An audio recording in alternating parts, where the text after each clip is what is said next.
Ben Franklin and His First Kite, written by Stephen Krensky. Illustrated by Bert Dodson. What will Ben do with his kite?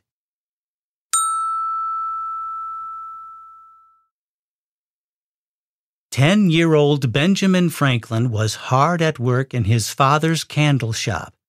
He was cutting wicks. He carefully laid out each one. Ben stretched his arms and let out a yawn. Candles could be tall or short, fat or thin, and even different colors. But there was nothing fun about candles for Ben.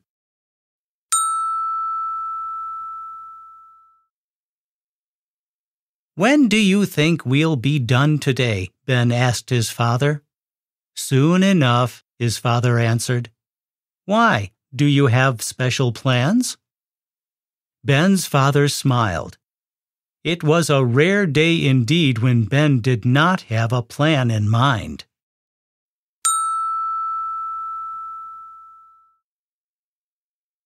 "Yes," said Ben. "I want to try an experiment at the mill pond." "You'll be swimming then?" his father asked. Ben grinned. "Partly," he said. His father nodded. Ben was a fine swimmer.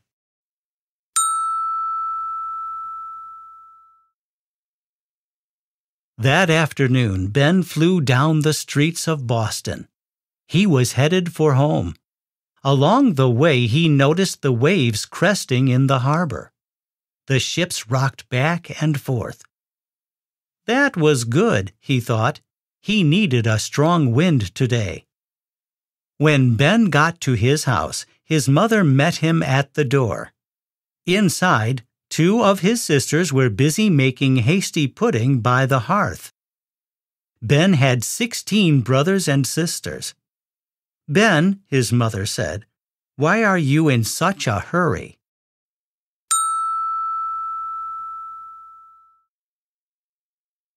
Ben told her about his plan. "Since your father approves, I won't keep you," said his mother. "Just be back for supper." Ben nodded. He ran to get the kite he had made the week before. Then he left the house. At the mill pond, a few of Ben's friends had arrived to watch.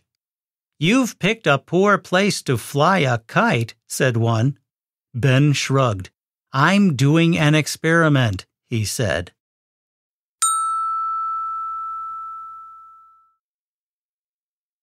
Ben got undressed. He gave his clothes to one of his friends.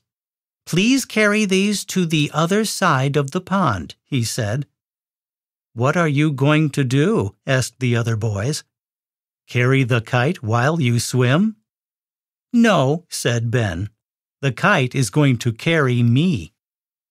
"But that kite is nothing special. It's just paper, sticks, and string," said one boy. "That's true," Ben said. "But you see, the kite isn't the invention. The invention is what I'm going to do with it."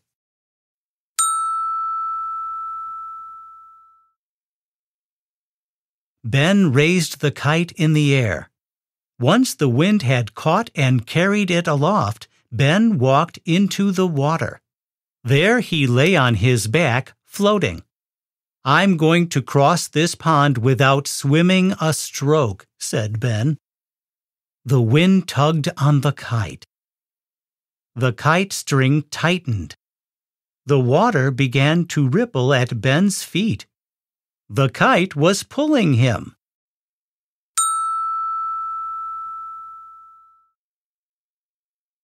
The boys whooped and hollered as Ben glided across the pond. Finally, he reached the other side. The other boys met him there. "That was amazing," said one. "You crossed the whole pond without swimming a stroke," said another.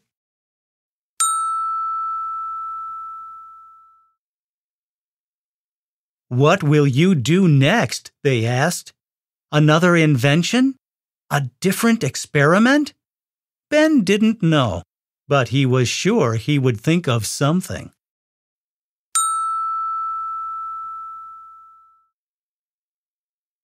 Read together. Ben's great ideas. Ben Franklin. Benjamin Franklin proved that lightning is electricity. Franklin invented lightning rods. They are put on houses to prevent fires caused by lightning. Chair with ladder. Bifocal glasses. Franklin stove.